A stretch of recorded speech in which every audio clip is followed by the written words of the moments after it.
अवधूत चिंतन श्री गुरुदेव दत्त. श्री स्वामी समर्थ. नमस्कार प्रेमळ भक्तांनो. स्वामी आज तुम्हाला खूप काही मौल्यवान संदेश देत आहेत.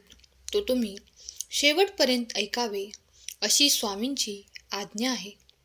प्रेमळ स्वामी भक्तांनो, हे जीवन जगत असताना नेहमी परमेश्वराने आपल्याला जे काही दिलं आहे त्याबद्दल त्याचे नेहमी आभार मानत राहा. परमेश्वराकडे काही मागण्या अगोदर परमेश्वराला हे सांगा, हे परमेश्वरा, हे भगवंता, तुम्ही आजपर्यंत माझ्यासाठी जे काही केलं आहे, आजपर्यंत जे काही मला तुम्ही दिलं आहे त्यासाठी मी तुमचा खूप आभारी आहे.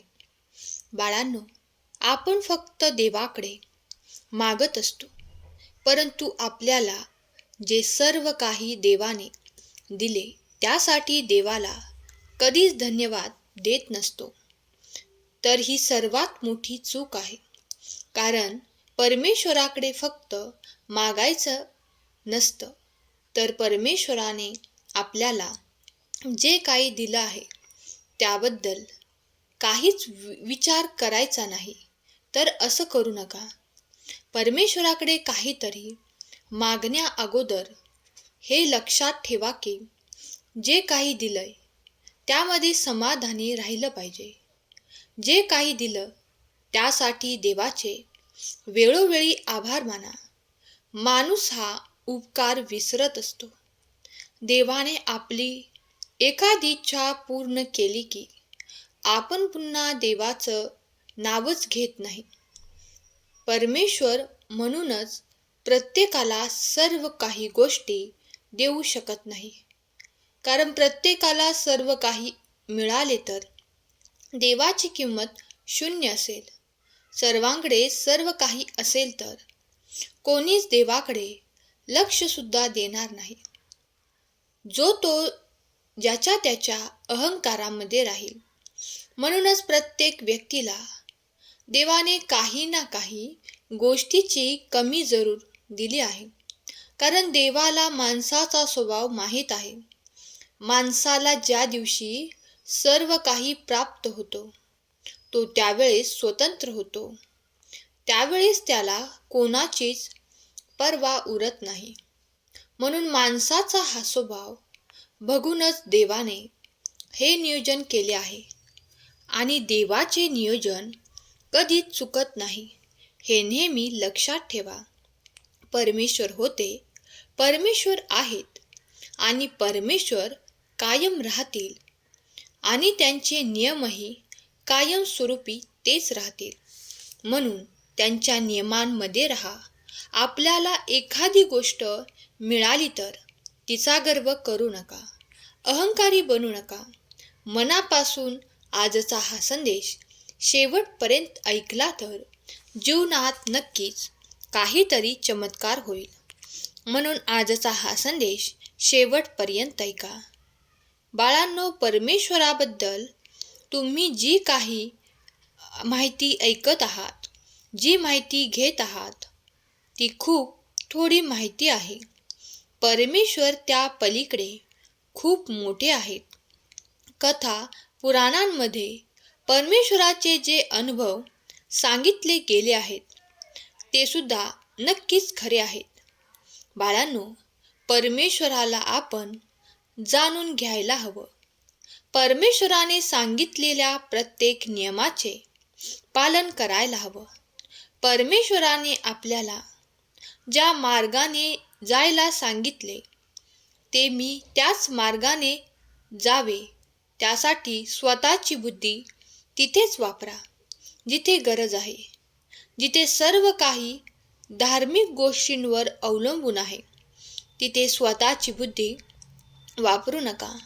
थोडंसं नकारात्मकपणे न जाता सकारात्मकतेने विचार करा. हे केल्याने काय होईल याचा विचार करा. बाळांनो, परमेश्वराने जे घडवलं आहे ते काही ना काही कारण आहे म्हणूनच घडवलं आहे.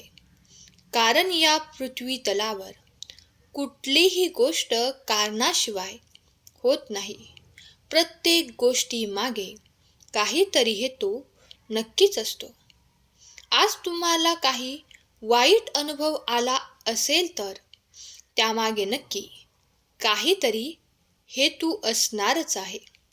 एखाद्या दिवशी तुम्हाला चांगला अनुभव आला तर त्यामागे देखील काहीतरी हेतूच असतो. म्हणून प्रत्येक गोष्ट काहीतरी साध्य करण्यासाठीच होत असते.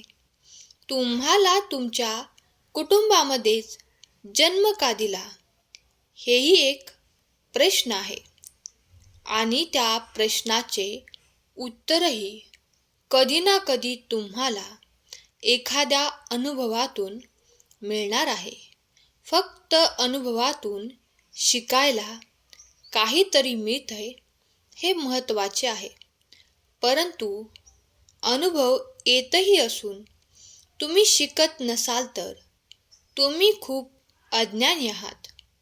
बाळा, प्रत्येक वेळी आपल्याला काही ना काही संकेत हा मिळतच असतो आणि त्या संकेतानुसार आपल्याला काहीतरी अनुभव येत असतात. जो संकेत समजू शकतो, जो अनुभव जाणून घेऊ शकतो, तो व्यक्ती जीवनात कधीच हरत नाही. जिंकण्यासाठी फक्त बुद्धी आणि ताकदच नव्हे तर विचार करण्याची क्षमता देखील हवी आहे. खेळ हा बळाचा असो किंवा बुद्धीचा, तिथे गनिमिकावा हा करावाच लागतो. म्हणून बाळांनो, नेहमी लक्षात ठेवा, शक्तीपेक्षा बुद्धी कधीही श्रेष्ठ ठरत असते. बुद्धीने एखाद्या गोष्टीला आपण जवळही आणू शकतो आणि लांबही करू शकतो. त्यासाठी आपली विचार करण्याची क्षमता जास्त मोठी हवी. ब्रह्मांड नायकाच्या जीवनामध्ये आपल्याला जे काही घडलंय ते प्रत्येक गोष्ट जाणून घ्यायला हवी. जेव्हा आपण देवाबद्दल आणखी जाणून घेण्याचा प्रयत्न करतो त्यावेळेस आपल्याला नवनवीन काहीतरी गोष्टी शिकायला मिळतात. जो व्यक्ती ज्ञानाने खूप मोठा आहे तो जीवनात काहीतरी मोठंच करून दाखवतो. पैसा आहे परंतु ज्ञान नाही तर त्या पैशाचाही योग्य वापर करता येत नाही. ज्याला बुद्धी आहे तो 1 रुपयापासून 10 रुपये तयार करतो आणि ज्याला बुद्धी नाही तो 10 रुपयांपासून 5 रुपयांपर्यंत 2 रुपयांपर्यंत येत असतो. म्हणून लक्षात घ्या, बुद्धी ही सर्वश्रेष्ठ आहे. श्रीकृष्णाने प्रत्येक वेळेस युद्ध नाही केलं, प्रत्येक वेळेस बुद्धीचा वापर केला. म्हणून बुद्धीचा वापर करा. आपल्याला जे मार्गदर्शन करतात त्यांचे ऐकत चला. स्वतःच्या विचारांवर काहीतरी नियंत्रण ठेवा. त्यांना चालना द्या. विचार कसे करायचे हे अगोदर आपल्या मनाला सांगा.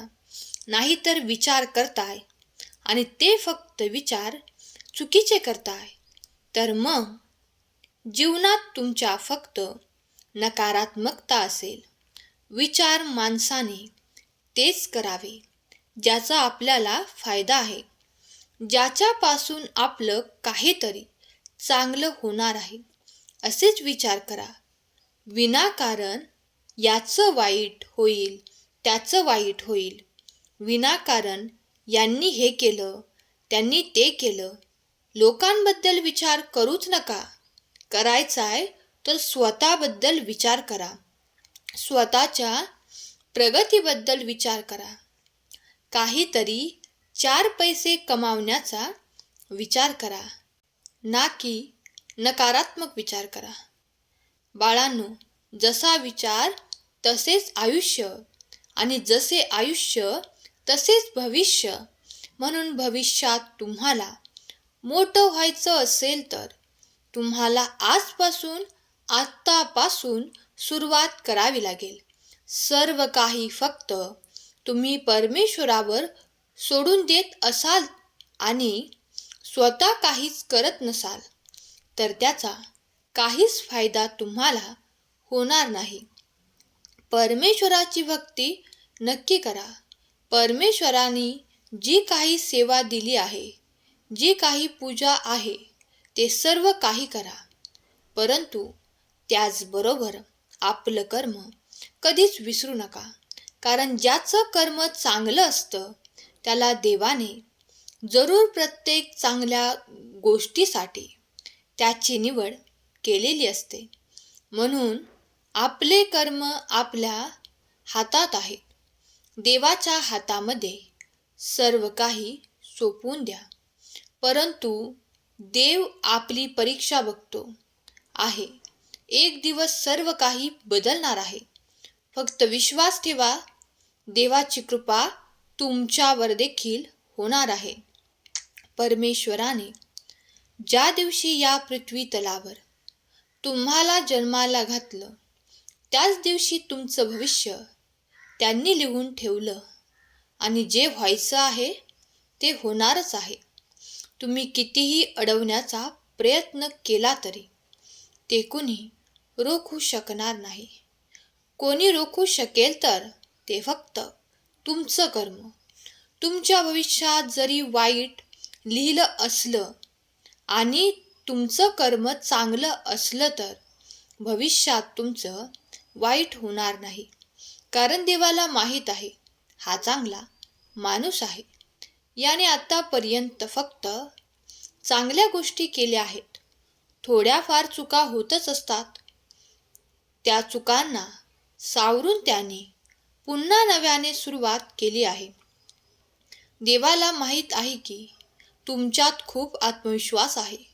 देवाला माहीत आहे की हा सच्चा भक्त आहे. देवाला माहीत आहे की याच्यासाठी सर्व चांगल्या गोष्टींचा मी निवड केली आहे. म्हणून बाळा, लक्षात घ्या, देवही तुमचा विचार करेल जेव्हा तुम्ही सर्वांचा विचार कराल. तुमचं भविष्य चांगलं घडवायचंय तर तुमचे कर्म चांगले करा. चांगले कर्म तर आयुष्य चांगलं आणि आयुष्य चांगलं तर भविष्य चांगलं. दोन्ही चांगलंच करा. आणि आजचा हा सुंदर संदेश देवाने खूप खास तुमच्यासाठीच पाठवला होता.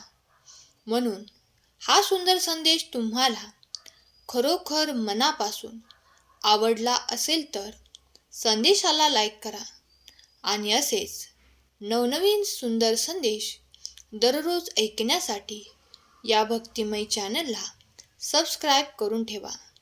हा संदेश तुमच्या प्रियजनांना शेअर करायला विसरू नका. स्वामी तुमच्या सर्व चांगल्या इच्छा पूर्ण करोत. तुम्हाला सुखात, आनंदात, ऐश्वर्यात ठेवोत. ही स्वामी माऊली चरणी प्रार्थना. केलेली सेवा स्वामींचरणी अर्पण करते. श्री स्वामी समर्थ. जय जय स्वामी समर्थ.